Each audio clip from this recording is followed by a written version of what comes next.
You don't get paid enough to clean up after diplomats, let alone babysit the apex predators of the Orion Spur. Alexander certainly didn't. When the blast doors of the royal suite hissed open, he expected spilled wine or shattered glass. He didn't expect 4 starving, chittering alien infants abandoned in a nest of ripped silk. He definitely didn't expect the terrifying 10-foot-tall matriarch of their species to walk in on him 3 days later, catching him bottle-feeding her babies with a repurposed coolant tube. The right wheel of the janitorial cart had a flat spot. Every third rotation, it emitted a high-pitched, stuttering squeak that drilled directly into the base of Alexander's skull. Squeak thud, squeak thud. He pushed the heavy plastic trolley down the blindingly white corridor of the diplomatic spire's 7th sector, leaning his weight into the handle. His lower back burned. A familiar, dull throbbing centered around his L4 vertebra that always flared up right around hour 10 of his shift.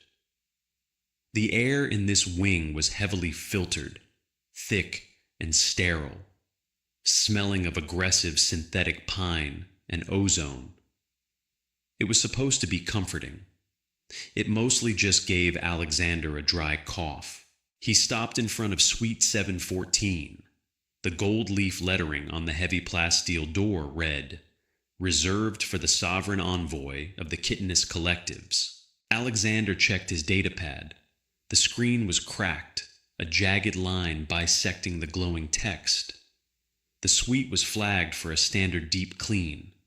The envoy, a terrifying 8-foot-tall insectoid diplomat whose translated name was something like High Queen Selene, had supposedly departed for an emergency summit in the core systems.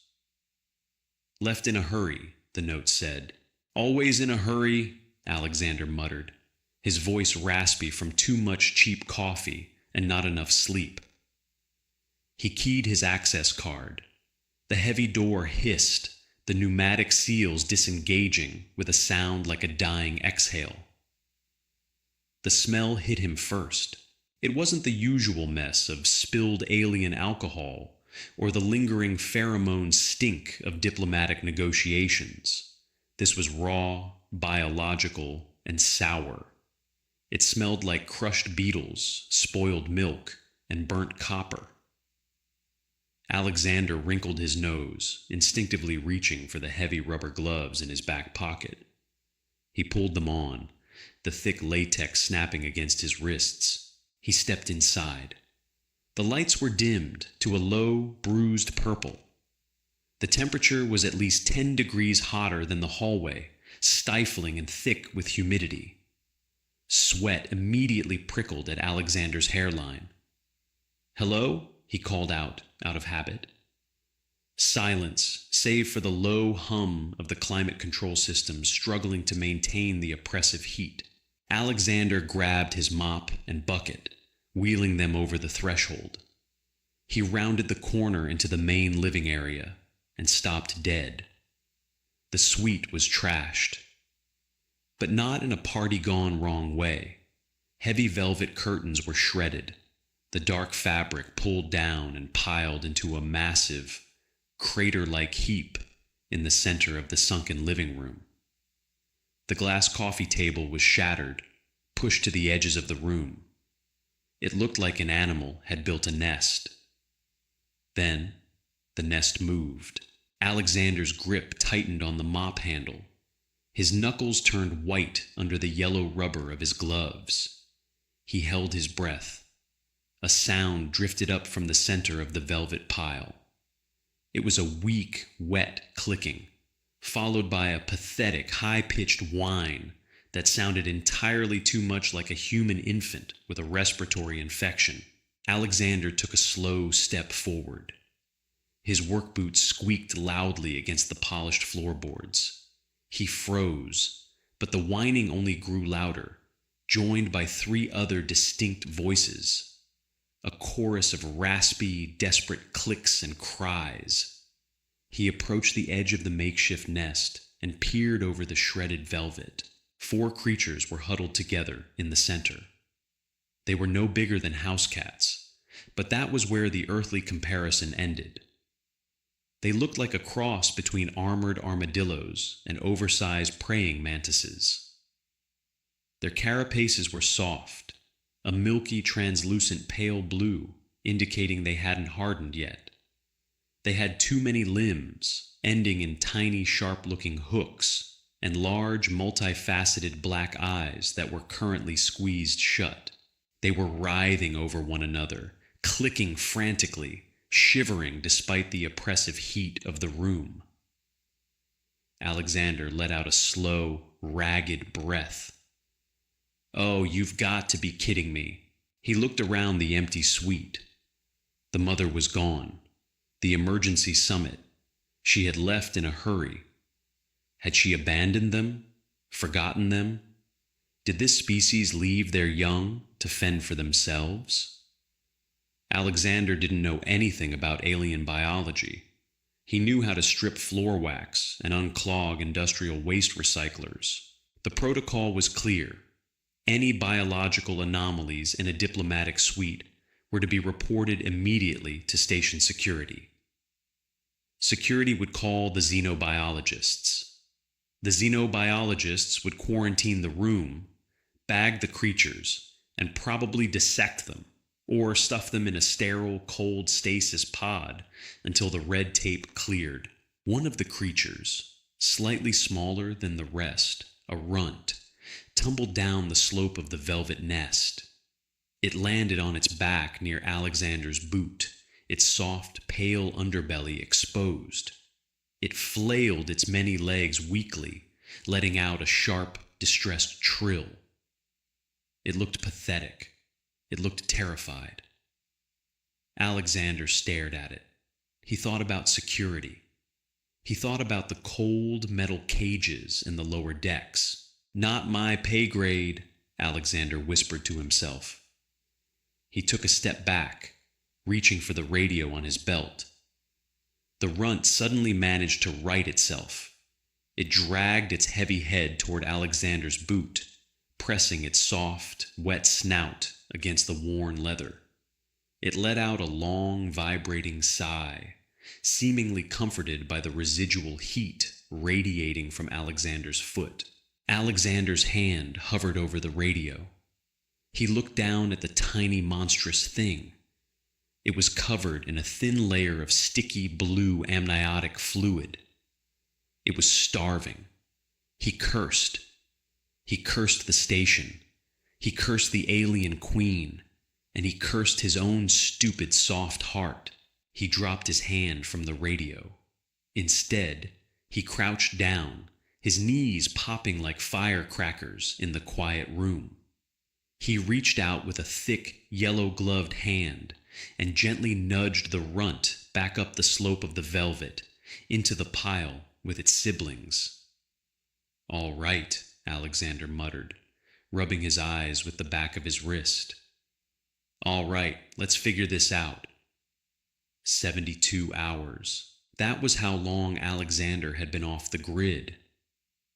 He had locked the heavy blast doors from the inside, overridden the cleaning schedule in the station's mainframe with his janitorial access codes, and turned Suite 714 into a nursery. He smelled terrible. He reeked of stale sweat, dried milk substitute, and the sharp coppery scent of alien vomit. His gray uniform was stained with patches of crusty blue fluid and dark smears of what he desperately hoped was just nutrient paste. Alexander was currently sitting cross-legged on the floor, his back propped against the base of the expensive leather sofa. He was exhausted in a way that felt cellular. His eyelids felt like they were lined with sandpaper. In his left arm, nestled against his chest, was the largest of the quadruplets.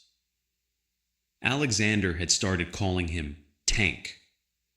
Tank was aggressively suckling from a makeshift bottle Alexander had rigged out of a flexible thermal coolant tube and a discarded medical syringe he'd stolen from the infirmary supply closet.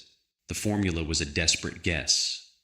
equal parts human infant formula, procured from the station's residential commissary, unflavored nutrient paste, and dissolved sugar packets from the guard's break room.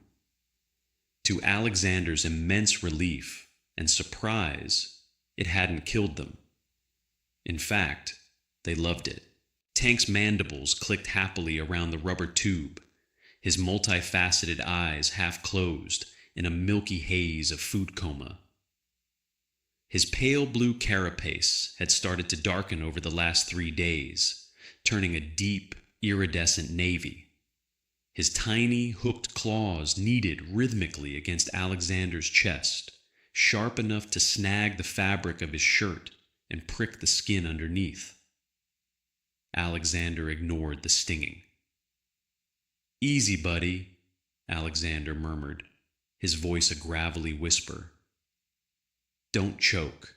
To his right, curled up in a tight ball on Alexander's thigh, was the runt, Squeak. Squeak was asleep, emitting a soft, whistling snore. The other two, Pip and Runt 2, were currently dragging themselves across the shredded velvet, playfully clicking and batting at each other with clumsy, uncoordinated limbs. Caring for them had been a nightmare of trial and error. The first night, they wouldn't stop crying. The sound had been deafening, a psychic weight that made Alexander's teeth ache. He realized they were freezing. The mother would have normally incubated them with her own massive body heat. Alexander had dragged every portable space heater he could find in the maintenance closets, forming a ring of blistering warmth around the velvet nest. He had stripped off his own jacket and laid it in the center. Only when he climbed into the nest with them, letting them crawl over his legs and stomach, had they finally calmed down. They were brutal, messy little things. They had no control over their bodily functions.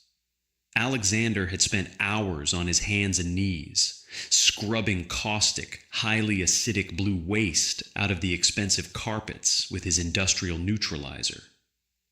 His hands were raw, the calluses worn down, the skin cracking around the knuckles. He pulled the empty coolant tube out of Tank's mouth. The little alien let out a disappointed chirp, smacking its mandibles together. "All gone," Alexander said, tossing the makeshift bottle onto the floor. He carefully lifted Tank, supporting the heavy, oversized head, and placed him gently into the velvet nest next to the space heaters. Tank immediately curled up, seeking the warmth, and fell asleep. Alexander leaned his head back against the sofa and closed his eyes. He needed to leave. He needed to clock out, go back to his cramped quarters in the lower rings, take a hot shower, and sleep for a week. If a supervisor found out what he was doing, he wouldn't just be fired. He'd be brought up on charges of biological tampering, but he couldn't open the door. Every time he thought about calling it in, he looked at Squeak's fragile little chest rising and falling, or felt the way Pip would press his cold, smooth forehead against Alexander's palm for comfort. They were monsters, literal apex predators that, in a few years, would grow into terrifying armored behemoths, capable of tearing a shuttle apart. But right now, they were just babies. And Alexander knew what it felt like to be abandoned in a cold, indifferent system. He cracked one eye open, looking at the ceiling. "If the mother doesn't come back by tomorrow," he whispered to the empty room, "I'm smuggling them down to the cargo bays. Thomas owes me a favor. We'll find a freighter." It was a stupid plan, a suicidal plan.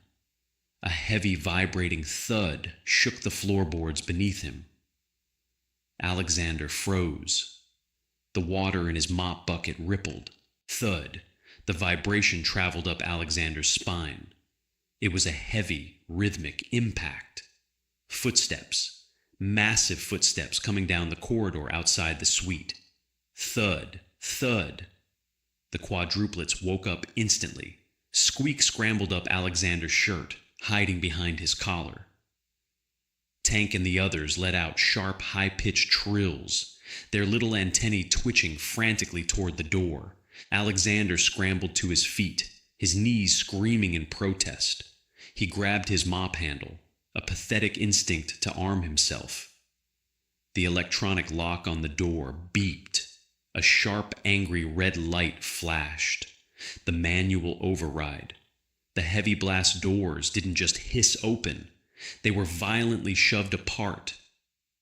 The pneumatic seals shrieked as they were forced backward. The temperature in the room instantly plummeted as the hallway air rushed in. Alexander stopped breathing. Standing in the doorway was Queen Selene. She had to duck to get through the doorframe. The Queen was a towering monument to biological violence. Over 10 feet of jagged, obsidian-black chitin, layered in heavy, overlapping plates that looked like ancient armor. She stood on 4 massive digitigrade legs, each ending in a scythe-like talon that dug deep gouges into the station's expensive flooring with every step. Her upper torso was vaguely humanoid, but only in the sense that it possessed 2 primary arms and 2 secondary arms, all ending in terrifyingly sharp manipulators. She was not in her diplomatic robes. She was covered in deep, weeping gashes. One of her secondary arms was missing entirely, sheared off at the joint and leaking a thick, sluggish yellow fluid. The ozone smell radiating from her was overpowering, mixed with the stench of plasma burns and stale blood. She had been in a war zone. The emergency summit had clearly been an assassination attempt, or a coup. Her massive head swiveled. 6 glowing crimson eyes locked instantly onto the center of the room. She saw the shredded velvet. She saw the space heaters. And then, her eyes locked onto Alexander. Alexander stood frozen in the center of the room. He was holding a yellow plastic mop handle like a spear. In his left hand, dangling loosely by his side, was the empty coolant tube he'd used as a baby bottle. His uniform was covered in her children's vomit and waste. Hiding behind Alexander's ankles, peeking out nervously, was Tank. Squeak was still clinging desperately to the back of Alexander's shirt collar, trembling. The silence in the room was absolute, deafening in its intensity. Alexander could hear his own heartbeat hammering against his ribs like a trapped bird. He was going to die. He knew it with total, crystalline certainty. This creature had just survived a massacre, traveled light years bleeding and broken, only to find a filthy human holding a stick over her young. The Queen let out a sound. It wasn't a roar. It was a low, guttural vibration that started in her chest and shook the dust from the ceiling tiles. It was a sound of pure, unadulterated territorial rage. She took a step forward, raising her primary right arm. The talon extended, a foot-long blade of black organic metal. Alexander didn't run. There was nowhere to go. Instead, a strange, exhausted calm washed over him. He was too tired to panic. He slowly lowered the mop handle, letting it clatter to the floor. He raised both his empty hands, the palms facing outward, showing the cracked, bleeding skin and the cheap yellow rubber gloves. "I didn't hurt them," Alexander said. His voice was hoarse, barely more than a whisper, but it cut through the silence. "They were cold. I kept them warm."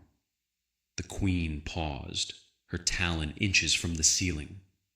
Her crimson eyes narrowed, focusing not on Alexander's face, but on his chest. She saw the stains. She saw the makeshift bottle. Then she looked down. Tank, braver than his siblings, let out a loud, demanding chirp. The little alien waddled out from behind Alexander's boot, completely ignoring the terrifying, bleeding behemoth above him. Tank marched directly to the dropped coolant tube, picked it up in his tiny claws, and held it up to Alexander, clicking his mandibles impatiently. The Queen froze. Her breathing, which had been heavy and ragged, hitched. She lowered her massive scythe-like arm. She took a slow, agonizing step forward, her joints popping loudly in the quiet room. She ignored Alexander completely. She collapsed heavily onto her front knees, the impact shaking the floor. She lowered her massive head until it was inches from the ground. Tank dropped the tube. He let out a joyful, high-pitched shriek and hurled himself at the Queen's face. The other 3 quadruplets abandoned their hiding spots. They swarmed out of the velvet nest and off Alexander's back, a wave of dark blue chitin rushing toward their mother. Alexander stepped back, his back hitting the wall. He slid down until he was sitting on the floor, pulling his knees to his chest. He watched, his chest heaving, as the Queen let out a completely different sound. It was a soft, vibrating hum. A purr. She used her remaining arms to gently scoop the 4 infants up, pressing them against her armored chest. The babies clicked and shrieked, burrowing into the gaps in her plating, seeking her warmth. The Queen closed her eyes, her massive head resting on the floor, letting her young wash over her. Alexander watched them for a long time. The terror slowly drained out of him, replaced by a hollow, aching exhaustion. His hands were shaking. He looked at the ruined suite, the spilled bucket, the blood on the floor. Right, Alexander muttered to himself, rubbing his face. Gonna need a lot more neutralizer for this.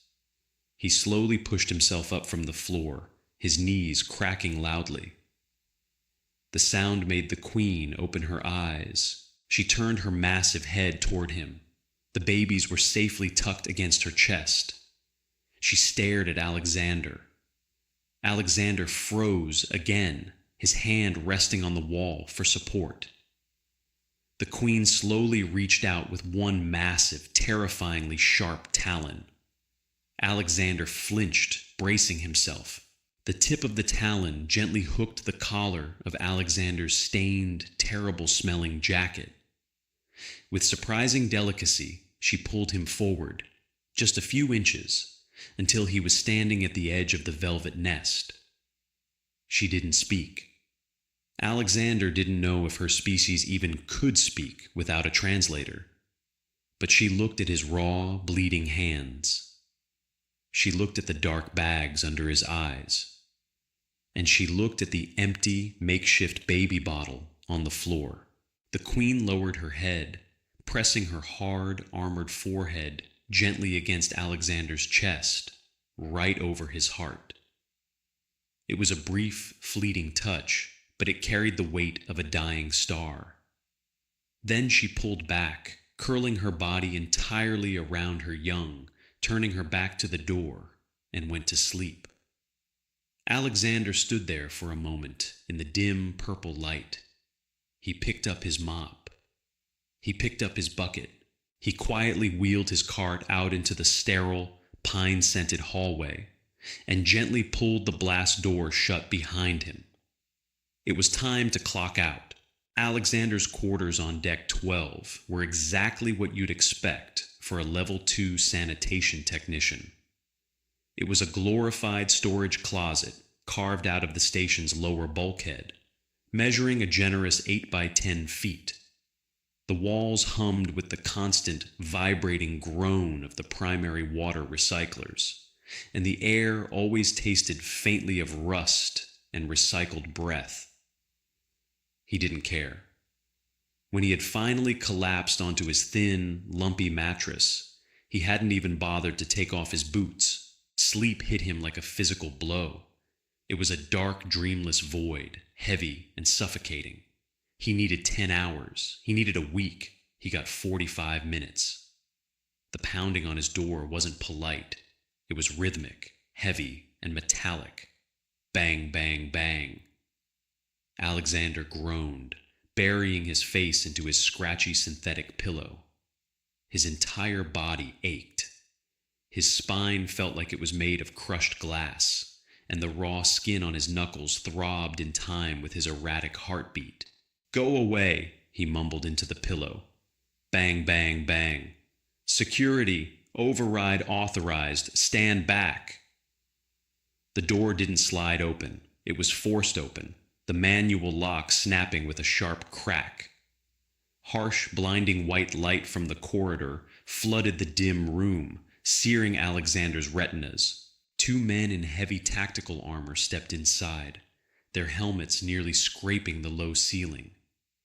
They carried pulse rifles, though the weapons were pointed safely at the floor. The smell of polished plasteel and ozone rolled off them.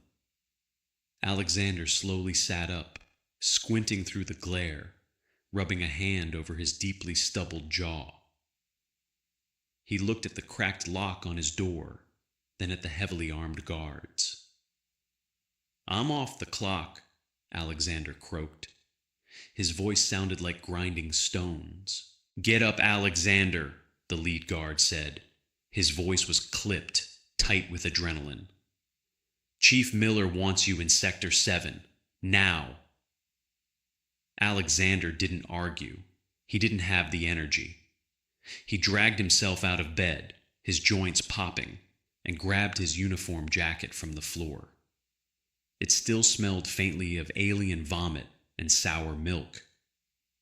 He didn't care. They didn't cuff him, but they flanked him closely as they marched him to the transit elevator. The ride up to the command level was silent. Alexander leaned against the glass wall of the lift, watching the blurred lights of the station's commercial sectors streak by. His eyes kept sliding shut. Chief Miller's office was a glass-walled cube suspended over the main security hub. Miller was a stout, perpetually sweating man who looked like he was one bad shift away from a coronary. Right now, his face was flushed a dangerous shade of magenta. When Alexander was shoved through the door, Miller was pacing behind his desk, screaming into a comms headset. "I don't care what the protocol is. She ripped a Class 4 medical droid in half. If you send a strike team in there, she's going to slaughter them, and then her armada will turn this station into a debris field." Miller ripped the headset off, throwing it onto his desk. He glared at Alexander. Alexander stood in the center of the room, hands stuffed in his pockets, swaying slightly on his feet. "Alexander," Miller barked, leaning over his desk. "What the hell did you do in Suite 714? "I cleaned it," Alexander said flatly. "Don't play dumb with me." Miller tapped a heavy finger on his data terminal. A holographic projection flared to life in the center of the room. It was a security feed from the hallway outside the Envoy suite. The heavy blast doors were dented outward, buckling under immense internal pressure. Lying in the corridor was the sparking, oil-leaking chassis of a high-end medical droid. It looked like it had been put through an industrial shredder. "The Envoy returned," Miller said, his voice dropping to a furious hiss. "She triggered every bio-alarm on the deck. She's bleeding out, Alexander. She's missing an arm. Scanners show severe internal hemorrhaging. We sent a medical team to save her life." Miller pointed at the shredded droid. "She threw the doctors out and dismantled the droid with her bare claws. She's barricaded the door with the dining table, and she is broadcasting a single, repeating phrase on the diplomatic band." Miller tapped another button. A synthetic translation voice echoed through the office. Approach and be unmade. Send the keeper of the nest. Approach and be unmade. Send the keeper of the nest. Alexander stared at the hologram. He felt a dull, throbbing headache building right behind his eyes. "What is a keeper of the nest?" Miller demanded, stepping around the desk. "Xenoanthropology says it's a sacred caste, a royal guardian. She's refusing all contact until this priest, or whatever it is, arrives. The problem is, our logs show no one entered that room for 3 days except you." Alexander sighed. He looked down at his yellow rubber gloves, still tucked into his belt.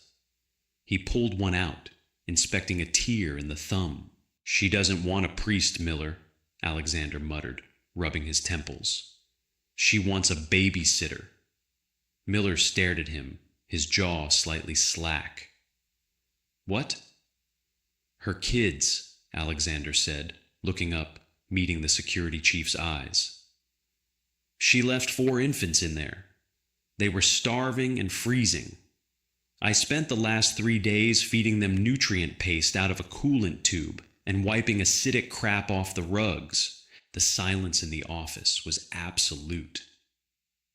Outside the glass walls, a dozen security analysts tapped frantically at their consoles, oblivious to the bombshell that had just been dropped inside.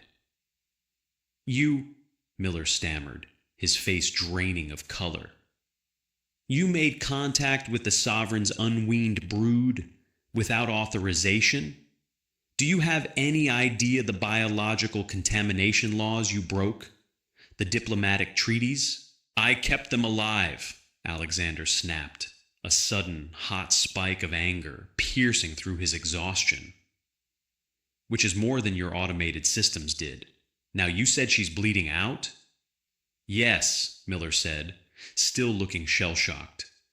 "She needs a coagulant infuser attached to her primary thorax, or she'll be dead in an hour." Alexander walked over to Miller's desk, leaned over, and picked up a heavy silver medical kit sitting near the terminal. He popped the latches, looking inside at the neat rows of syringes, autodocs, and surgical staplers. "Right," Alexander said, snapping the case shut and tucking it under his arm. "Then you better give me hazard pay, because I am not doing this on my standard hourly rate." Miller blinked. "You're going back in there?" "Someone has to," Alexander said, turning toward the door. "And frankly, she likes me better than you." Sector 7 looked like a war zone. The pristine white corridors were flashing with strobing amber emergency lights. 24 heavily armed security personnel had formed a perimeter 50 yards from Suite 714.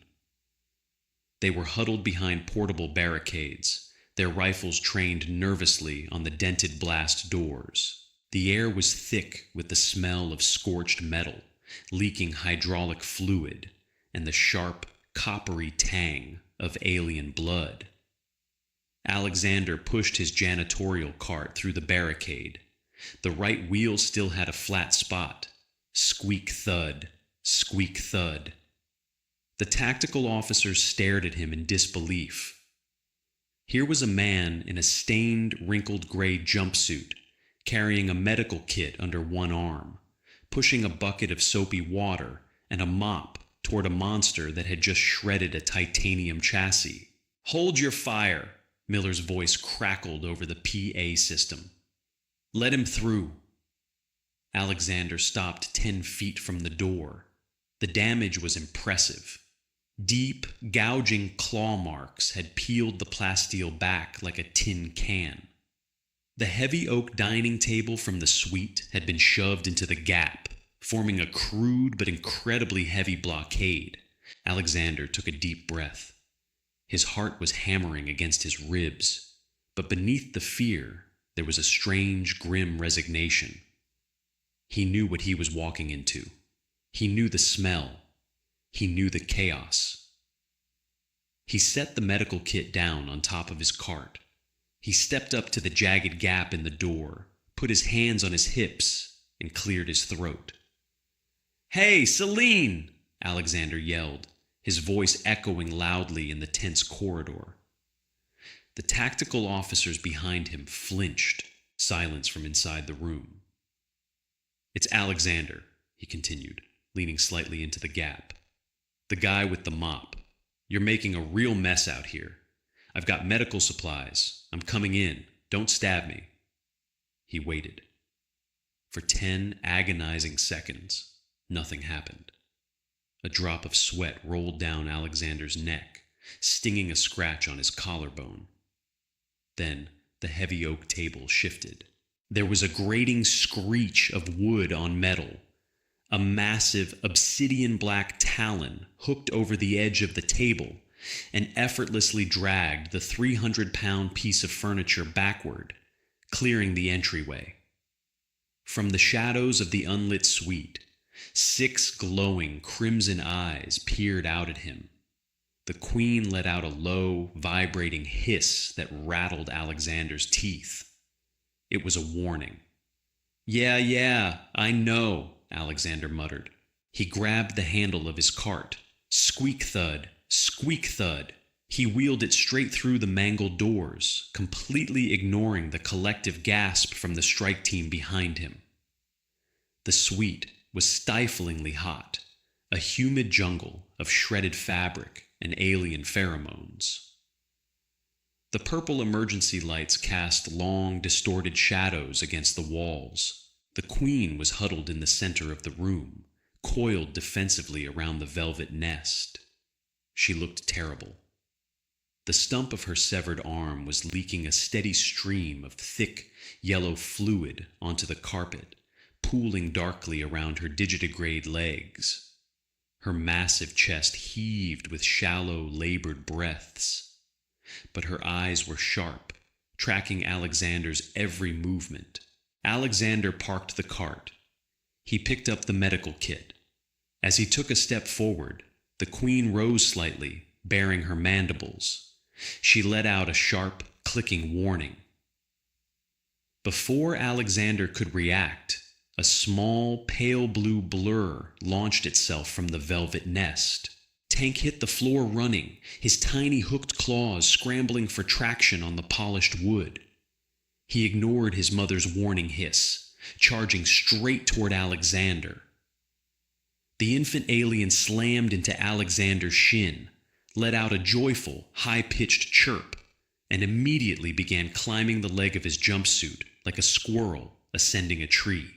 Alexander sighed, shifting his weight to balance the heavy medical kit. He reached down with his free hand and scooped Tank up by the scruff of his soft carapace. "Hey, buddy," Alexander said softly. "You're getting heavy." Tank clicked happily, nuzzling his wet, acidic snout against Alexander's jawline, completely indifferent to the tension in the room. The queen watched this exchange in absolute silence. Her aggressive posture slowly melted away. She lowered her massive body back to the floor, her breathing hitching painfully. She let out a soft, defeated chitter, resting her heavy armored head on the carpet. Alexander walked toward her, holding Tank in one arm and the medical kit in the other. He knelt down beside her massive, terrifying head. The smell of copper and ozone was overpowering up close. "All right, Celine," Alexander murmured, keeping his voice low and steady. "I have no idea what I'm doing, so you're going to have to bear with me." He popped the medical kit open. He pulled out the coagulant infuser, a heavy, brutal-looking syringe meant for trauma wounds. The queen's eyes followed his hands. She knew what the device was. Slowly, agonizingly, she shifted her body, exposing the ragged, leaking stump of her secondary arm. Alexander swallowed hard. The biology was completely alien to him. There were exposed tubes, pulsing sacs of fluid, and jagged ridges of black chitin. "Okay," Alexander whispered. On 3, 1, 2. He jammed the infuser into the thickest mass of pulsing tissue and pulled the trigger. The queen let out a deafening, echoing shriek of pain. Her massive body convulsed, throwing Alexander backward. He hit the floor hard, sliding across the slick, fluid-stained carpet, clutching Tank to his chest to protect the infant from the impact. Outside, he could hear the strike team shouting, weapons charging. "Hold your fire!" Alexander screamed at the top of his lungs, scrambling to his knees. "I'm fine. Do not come in here." He looked back at the queen. She was panting heavily, her crimson eyes squeezed shut. But the yellow fluid leaking from her shoulder had rapidly begun to foam and harden, creating a thick, synthetic scab over the catastrophic wound. The bleeding had stopped. Slowly, the queen opened her eyes. She looked at her shoulder. Then she looked at Alexander. She didn't hiss. She didn't raise her talons. Instead, she let out that same low, rumbling purr from the night before. It vibrated through the floorboards, settling deep in Alexander's chest. From the velvet nest, Squeak, Pip, and Runt 2 poked their heads out, chirping in response to their mother's purr. They scrambled over the shredded curtains, waddling toward Alexander. Within seconds, he was covered in them. Squeak burrowed into his jacket pocket, while Pip and Runt 2 fought for space on his lap. Alexander sat in the middle of the ruined, bloody suite, covered in alien apex predators, staring at a 10-foot-tall matriarch who could snap him like a twig. The queen reached out with her primary arm. Alexander stiffened, but she simply tapped the side of his mop bucket with one massive, razor-sharp talon. Clink. She looked at the spilled fluids on the carpet. Then she looked at Alexander, tilting her head slightly. Alexander stared at her. Then he looked at the bucket. Then he looked back at the queen. A breathless, incredulous laugh escaped his lips. "You've got to be kidding me. You want me to clean?" The queen purred again, settling her massive head onto her front legs, closing her eyes in exhaustion. Alexander shook his head, a cynical smile cracking his dry lips. He gently scooped the infants off his lap and placed them next to their mother. He pushed himself up, his back screaming in protest, and walked over to his cart. He tapped his comms earpiece. "Miller, you read me?" "I read you, Alexander," Miller's voice came back, shaky and thin. "Status? She's stable. The bleeding stopped," Alexander said, plunging his mop into the soapy water and wringing it out. "But I need you to update my personnel file." "Update it to what?" Alexander threw the wet mop onto the floor, dragging it across a puddle of yellow blood. "Sanitation technician, first class. And tell payroll I want a 20% bump. The keeper of the nest doesn't work for minimum wage." Alexander hated the smell of the administration level. It wasn't the aggressive pine of the lower decks or the suffocating metallic ozone of security. It was a subtle, insidious blend of peppermint air freshener and expensive synthetic leather. It smelled like people who didn't sweat for a living. He sat rigidly in a high-backed chair that was ergonomically designed for someone 3 inches taller than him. Across the polished mahogany table sat Station Administrator Collins. Collins was a man composed entirely of sharp angles and tailored gray suits. He was currently staring at Alexander with a mixture of profound fascination and deep, instinctual disgust. Alexander didn't blame him. He hadn't showered in 2 days. The knees of his uniform were crusted with a flaky, translucent substance that looked like dried glue, but was actually molted alien carapace. He smelled like a fish market left out in the sun. "Let me ensure I fully grasp the situation, Mr. Carter," Collins said, steepling his perfectly manicured fingers. "The sovereign envoy of a species that controls a third of the Orion Spur is refusing all diplomatic contact. She has blockaded herself inside our luxury suite, dismantled 300,000 credits worth of medical and security equipment, and will only allow a Tier 2 sanitation worker into her presence." "Tier 1, Alexander corrected, his voice raspy. "Miller pushed the promotion through yesterday. I get a new badge on Tuesday." Collins closed his eyes for a brief, pained moment. "Right, Tier 1, and your primary duty in this diplomatic capacity is what, exactly?"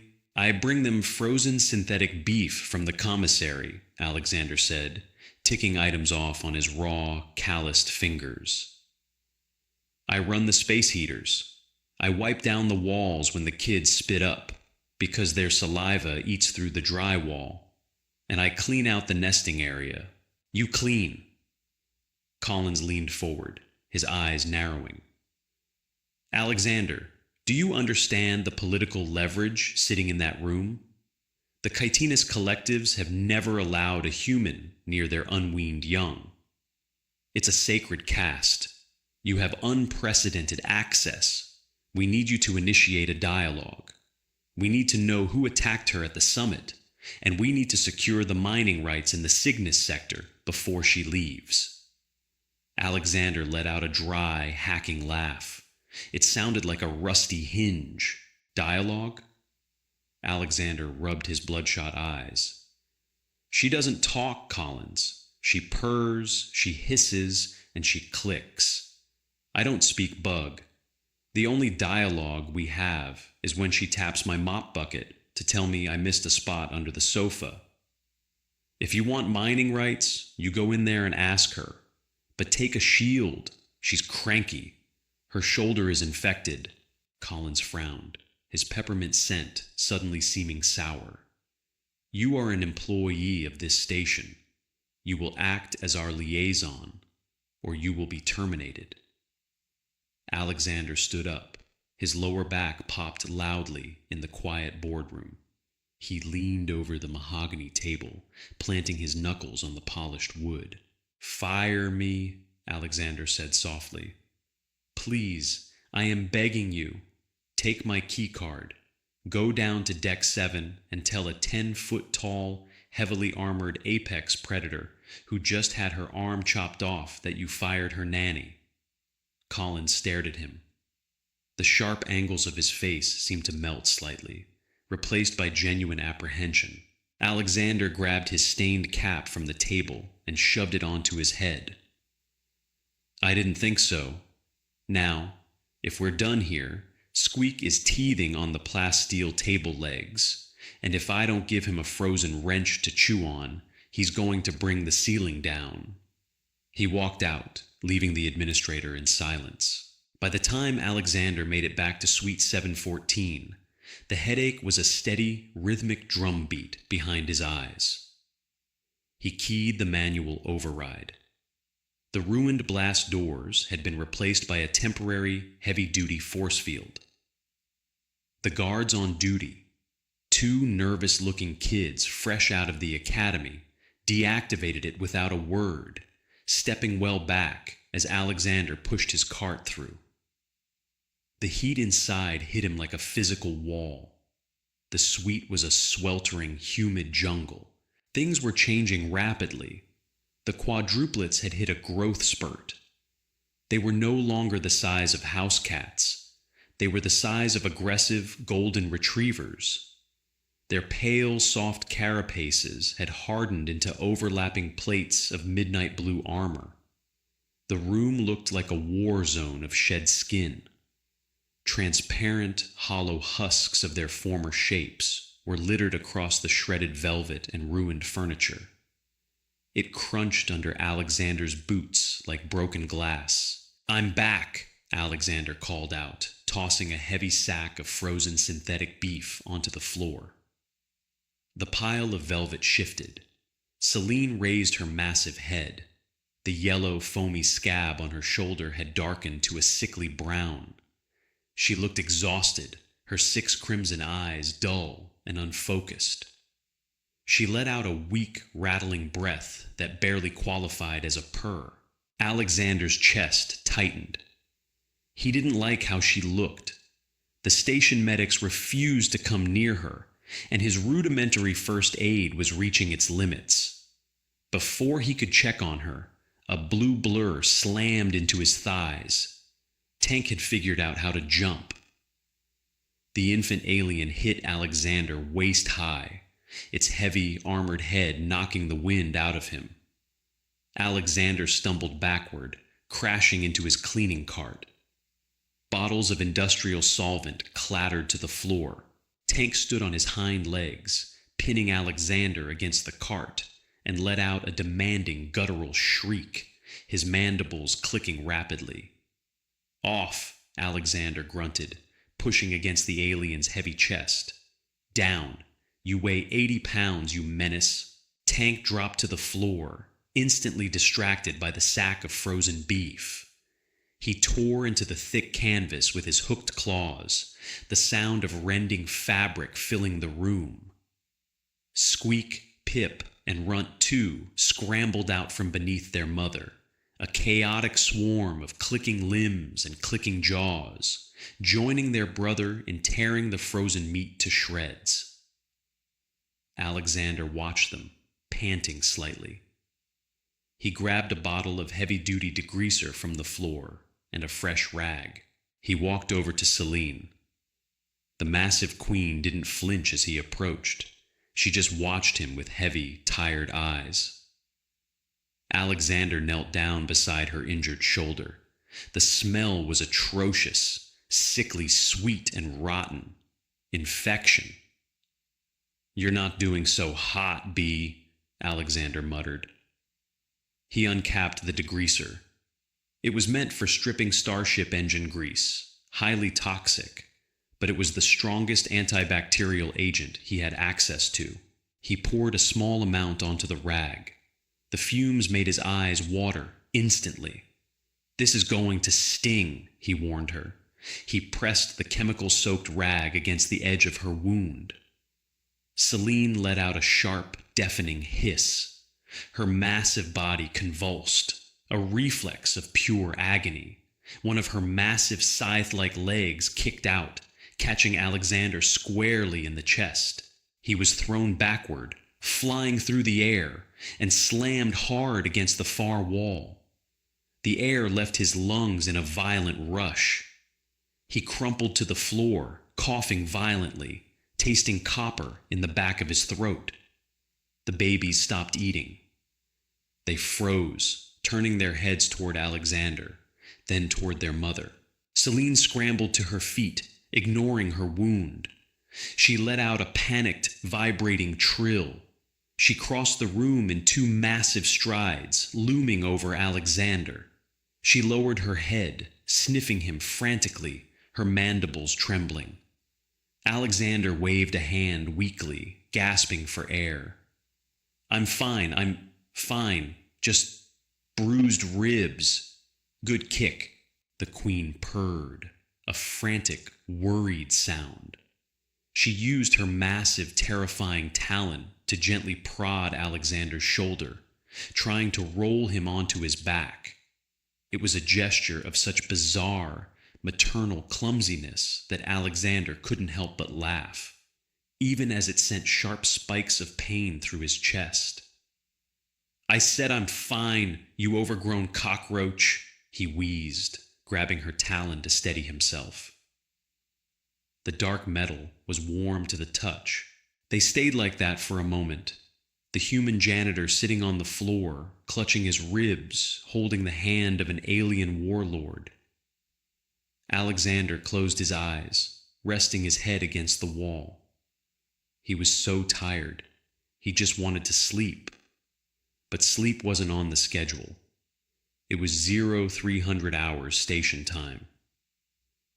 The environmental lights in Suite 714 had cycled down to a deep bruised purple.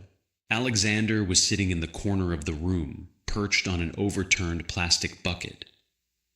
He was holding a data pad, squinting at the cracked screen, trying to figure out how to order medical-grade antibiotics through the black market using his sanitation credentials.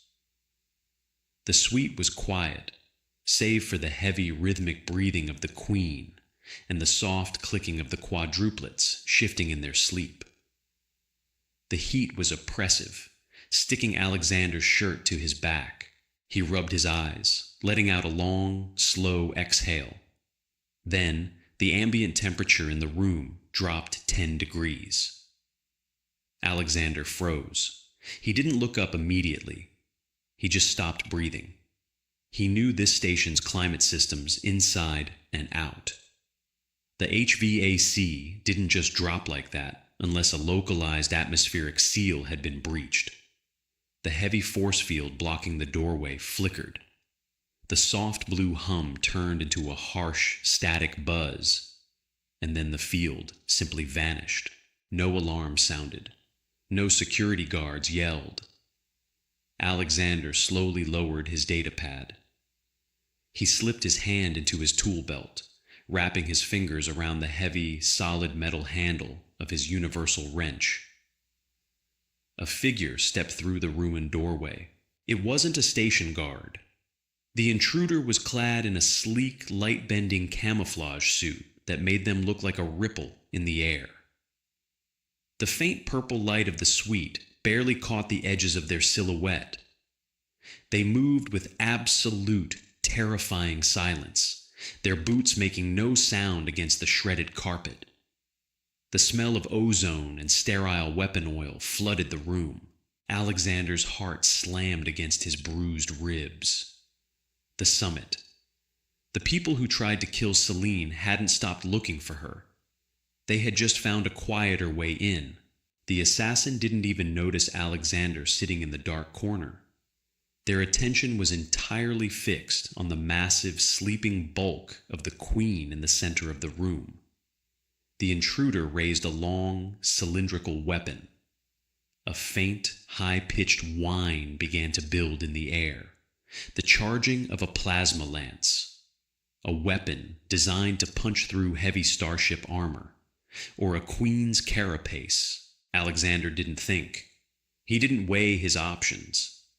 He didn't consider that he was a guy making 16 credits an hour, facing down a professional wetwork operative. He just reacted.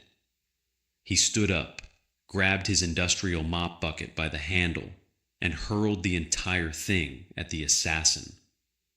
It wasn't a heroic, perfectly aimed throw. The heavy plastic bucket slipped in Alexander's sweaty hands.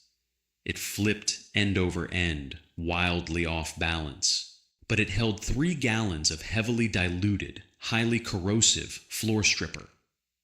The bucket clipped the assassin's shoulder. The plastic shattered. 3 gallons of foaming toxic chemical liquid exploded outward, drenching the intruder. The cloaking suit sparked violently. The light-bending technology short-circuited as the corrosive liquid ate into the delicate microweave. The camouflage dropped, revealing a tall, slender humanoid in dark tactical armor. The assassin let out a muffled shout of surprise, staggering sideways. The plasma lance fired wildly. A searing beam of blinding white heat shot across the room, incinerating a patch of the wall 3 feet above Alexander's head. The heat blistered Alexander's skin instantly. Alexander panicked. He dropped his wrench. He scrambled backward, slipping on the wet floor, and fell hard onto his hands and knees. "B!" Alexander screamed, his voice cracking in terror. "Wake up!" The assassin recovered with terrifying speed. They dropped the overheated plasma lance and drew a serrated, glowing vibro blade from their hip. They locked eyes on Alexander, a silent, deadly promise, and lunged. Alexander scrambled backward like a crab, kicking wildly. He was dead. He knew it. The blade was a blur of motion. A massive shadow blotted out the purple lights. Celine hadn't just woken up. She had exploded from sleep. The queen moved with a speed that defied her immense size. She didn't roar. She didn't hiss. She was entirely, terrifyingly silent. Before the assassin could bring the blade down on Alexander, a scythe-like talon the size of a man's leg swung through the air. The impact sounded like a car crash.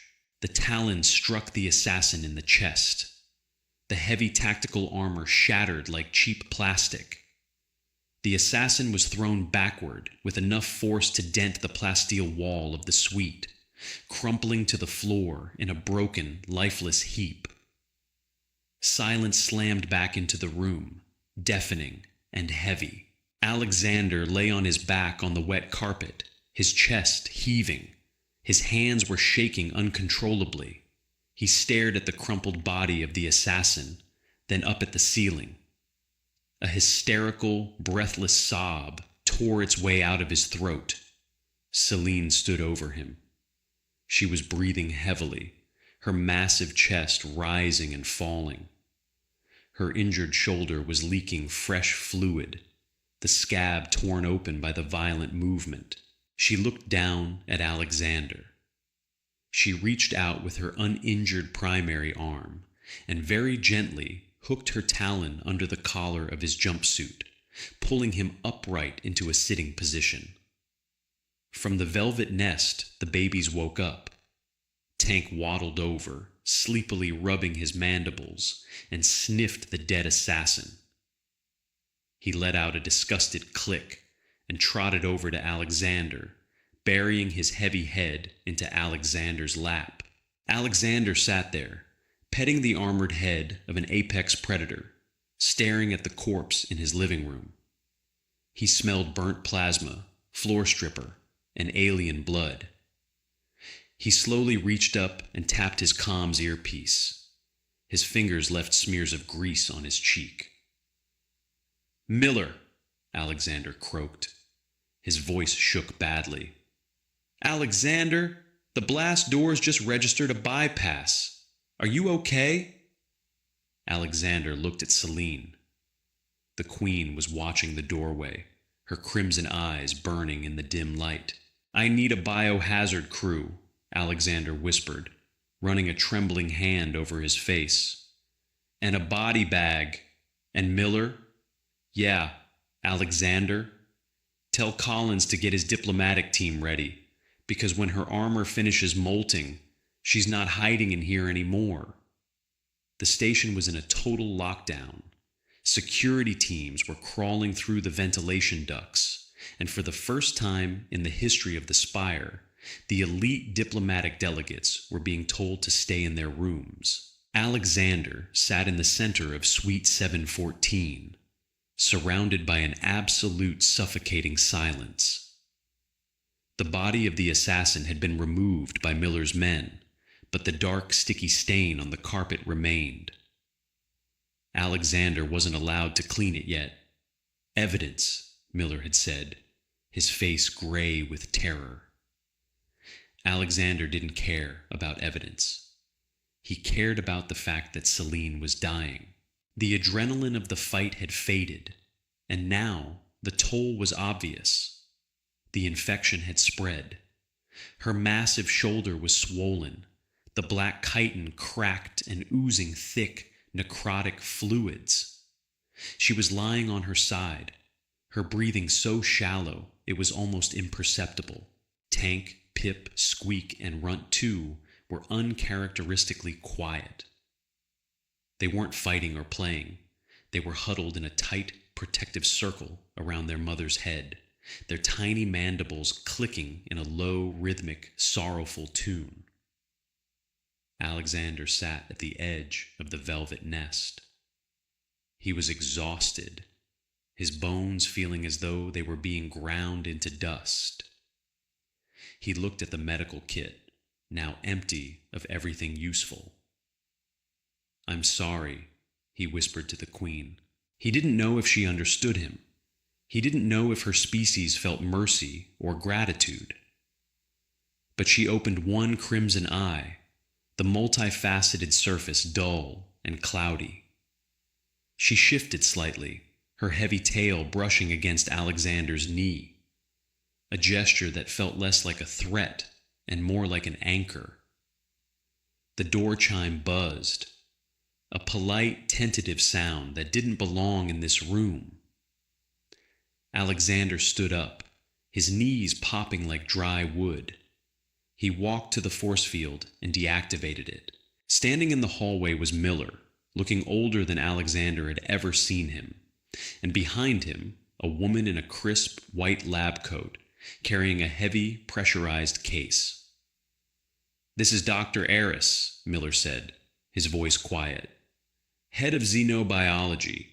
She says she's heard rumors." "Rumors?" Alexander stepped back, letting them in. "That there's a sovereign royal in here who is currently undergoing a localized rapid mutation," Eris said, her eyes wide as she stepped into the suite. She stopped dead when she saw Celine. Her mouth fell open. "By the stars, the shedding. She's not just molting, she's transitioning." "What does that mean?" Alexander asked, his voice sharp. "It means her body is trying to purge the infection through a radical biological overwrite," Eris explained, kneeling down near the Queen's shoulder. She opened her case, revealing a glowing array of stabilizers. "But she's too weak to finish it.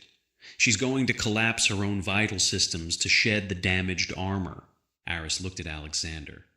"She needs an external catalyst, high-density protein, synthetic enzymes, and a blood-compatible stimulant. If we don't give it to her, she dies in the hour." Alexander looked at his cart. He looked at the pile of discarded translucent husks from the children. "I have the nutrient paste," Alexander said, "but it's not enough." "It has to be human integrated," Eris said, her voice dropping. "It's a known but classified biological quirk. Their royal line, it requires a symbiotic spark during extreme trauma. It's why they never left their home world. They couldn't survive the deep space mutations without an anchor." Alexander stared at her. The room felt suddenly very cold. "What are you asking? I need your blood, Alexander," Eris said, holding up a long, sterile needle. "Just a few units, mixed with the enzymes. It acts as a bridge." Alexander didn't hesitate. He pulled up his sleeve, exposing a vein he'd punctured 1,000 times with exhaustion and hard labor. He didn't look at the needle. He looked at Selena's crimson eyes, watching him from the shadows of the velvet. "Do it," he said. As the machine hummed, pulling the life out of him, Alexander felt his vision swim. He felt the weight of his own mundane life. The squeaky cart, the smell of pine, the aching back, dissolve into something else. He was the anchor. He was the reason the Queen would live. And as the golden fluid flowed into the Queen's wound, he saw her blink, a sudden spark of life returning to those dying eyes. She looked at him, and for the first time, Alexander didn't see a monster. He saw a mother. The departure of the Queen was not a diplomatic affair. There were no banners, no ambassadors, no speeches. It was an early Tuesday morning, the air still thick with the smell of cleaning solvents. The heavy blast doors of Suite 714 were fully retracted, revealing the hallway packed with silent security personnel. Celine stood. She was no longer the broken, bleeding thing that had crawled into this room. The new armor covering her shoulder was a brilliant, iridescent silver, etched with natural patterns that looked like constellations. She stood 10 feet tall, a statue of living steel, radiating a power that made the very air hum. Behind her, the quadruplets walked with a newfound predatory grace. They were fully armored now, sleek and silent, their eyes tracking the humans with a terrifying, intelligent curiosity. The Queen stopped in front of Alexander. The janitor stood in his stained gray jumpsuit, holding his mop. He felt incredibly small. He felt like the air around her was pressing against his skin. She lowered her head. She brought her face inches from his. He could see the intricate architecture of her mandibles, the deep glowing heat of her eyes. She didn't speak. She didn't need to. She reached out with her primary arm and touched the chest of his jumpsuit, right over his heart, the same place she had touched when she first came home. Then she reached down and gently removed the cheap plastic name tag from his shirt. Alexander, Sanitation. She held the tag between two razor-sharp talons, looking at it with what looked like profound alien solemnity. Then she tucked it into the intricate silver grooves of her own chest armor. It was a sign, a vow. She turned and walked toward the hangar bay, her gait silent and regal. The quadruplets followed in a perfect formation, their claws clicking in a rhythmic martial cadence. Alexander watched them go. He watched the great obsidian and silver doors of the shuttle bay hiss shut, cutting off the view of the starship rising into the dark, indifferent expanse of space. He stood there for a long time.